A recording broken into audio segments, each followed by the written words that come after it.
চোখ দিয়ে পানি পড়ার মতো একটি ঘটনা, সময় থাকলে শুনে যাবেন। 3 দিন হলো হযরত মুহাম্মদ সাল্লাল্লাহু আলাইহি ওয়াসাল্লাম মদিনাতে নেই। কেউ জানে না নবীজি কোথায়। ওমর ফারুক রাদিয়াল্লাহু আনহু মুক্ত তরবারি হাতে ঘোষণা দিলেন, যদি নবীজির কোনো কিছু হয় তবে আমি ওমর বলছি, মক্কার একটা মুনাফিকও আস্ত শরীরে থাকবে না। এদিকে আবু বকর রাদিয়াল্লাহু আনহু বললেন, থাম ভাই, চল নবীজির তালাশ করি। দুজনে মদিনা থেকে মক্কার উদ্দেশ্যে রওনা হলেন। মরুভূমি পেরিয়ে পাহাড়ের এলাকাতে আসলেন। একটু দূরে দেখলেন এক রাখাল দাঁড়িয়ে আছে। আবু বকর রাদিয়াল্লাহু আনহু ও ওমর ফারুক রাদিয়াল্লাহু আনহু রাখালকে জিজ্ঞেস করলেন, তুমি কি মুহাম্মদ সাল্লাল্লাহু আলাইহি ওয়াসাল্লামকে দেখেছো?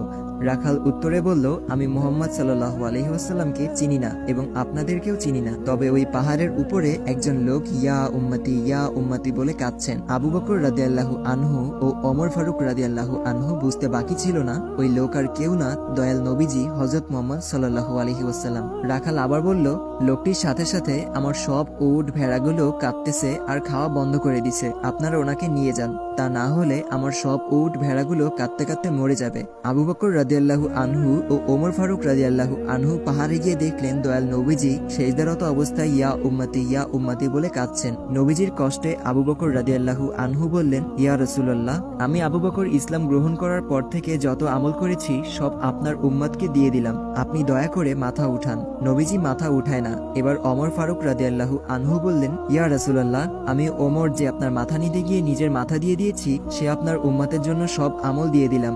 নবীজি মাথা উঠায় না। আবু বকর রাদিয়াল্লাহু আনহু বললেন, ওমর কাজ হবে না, রাসূলুল্লাহকে একমাত্র ফাতিমা শান্ত করতে পারবে। তারা দুইজনে মদিনার দিকে ছুটছেন। পথে হযরত আলী রাদিয়াল্লাহু আনহু এর সাথে দেখা। আবু বকর ও ওমর রাদিয়াল্লাহু আনহু বললেন, সামনে গিয়ে লাভ নেই, রাসূলুল্লাহকে শান্ত করতে ফাতিমাকে লাগবে। এবার তিনজনে ফাতিমার বাড়ির সামনে আসলেন। আলী রাদিয়াল্লাহু আনহু ফাতিমাকে ডাক দিলেন। ফাতিমা বাইরে এসে স্বামীর চেহারা দেখে বললেন, আপনাকে এমন দেখাচ্ছে কেন? তবে কি মক্কার মুনাফিকরা আমার আব্বাজানকে মেরে ফেলেছে? হযরত আলী রাদিয়াল্লাহু আনহু বললেন, তুমি তাড়াতাড়ি চলো, নবীজি ইয়া উম্মতি বলে কাঁদছেন, মাথা উঠাচ্ছেন না। ফাতিমা দৌড়ে গেলেন। নবীজির কাছে গিয়ে বলছেন, আব্বাজান, আপনি সফরে যাবার আগে এবং সফর থেকে ফিরে প্রথমে আমাকে দেখতেন, আমার সাথে কথা বলতেন, কিন্তু আজ 3 দিন হলো আপনার কোনো খোঁজ নেই, আপনি কি আমাকে ভুলে গেছেন? নবীজি তাও মাথা উঠায় না। ফাতিমা রাদিয়াল্লাহু আনহু বললেন, আব্বাজান, আমি আপনার ফাতিমার সব নেকি আপনার উম্মতকে দিয়ে দিলাম। নবীজি মাথা উঠায় না। নবীজির দুই পাশে হাসান হুসেন দাঁড়িয়ে বলতেছেন, নানাজান উঠেন, নানাজান উঠেন।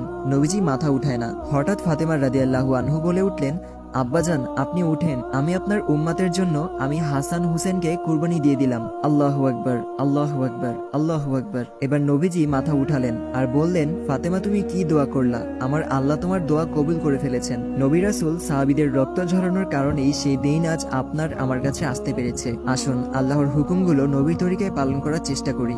আমিন। ভিডিওটি ভালো লাগলে অবশ্যই শেয়ার করবেন।